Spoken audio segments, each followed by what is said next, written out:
एक जंगल में तेजस्वी साधु तपस्या कर रहे थे। उसी समय वहां पर चूहा भागता भागता आया और साधु जी से बोलता है, बचा लो साधु जी। साधु जी पूछते हैं, क्या हुआ? तो चूहा बोलता, बिल्ली मेरे पीछे पड़ी है, मुझे खा जाएगी, मुझे बचा लीजिए। साधु जी को उस चूहे पर दया आ जाती है और साधु जी उस चूहे के सिर पर हाथ फेरते हैं और उसे बिल्ली बना देते हैं। कुछ टाइम होता है, वही चूहा जो बिल्ली बन चुका होता है फिर से भागता भागता आता है और बोलता है, साधु जी बचा लो, बचा लो। साधु जी बोलते हैं, अब क्या हुआ?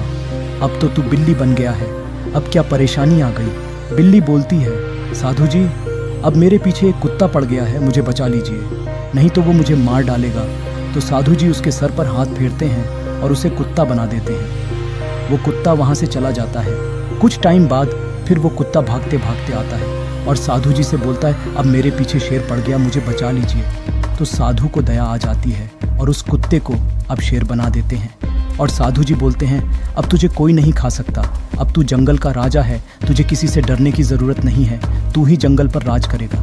कुछ टाइम होता है, साधु जी तपस्या में लीन थे और तभी वहाँ पर शेर आ जाता है और चिल्लाने लगता है, साधु जी बचाओ बचाओ। साधु जी सोच में पड़ गए। इस चूहे को जंगल का राजा शेर बना दिया, फिर भी ये डरा हुआ है। साधु जी पूछते हैं, अब क्या हुआ? अब तो तुम जंगल के राजा हो, अब किससे डरे हुए हो?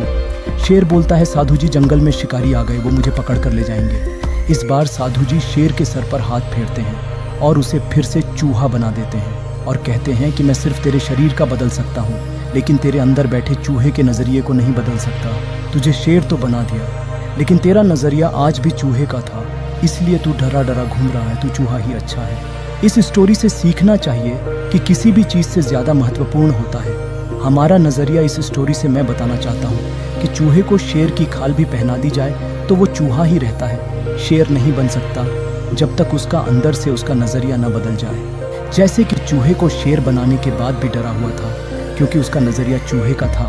अगर वो अपना नज़रिया बदल लेता तो शेर बनने के बाद वो पूरे जंगल पर राज करता, फिर चाहे कोई भी हो उसका कुछ नहीं बिगाड़ पाता।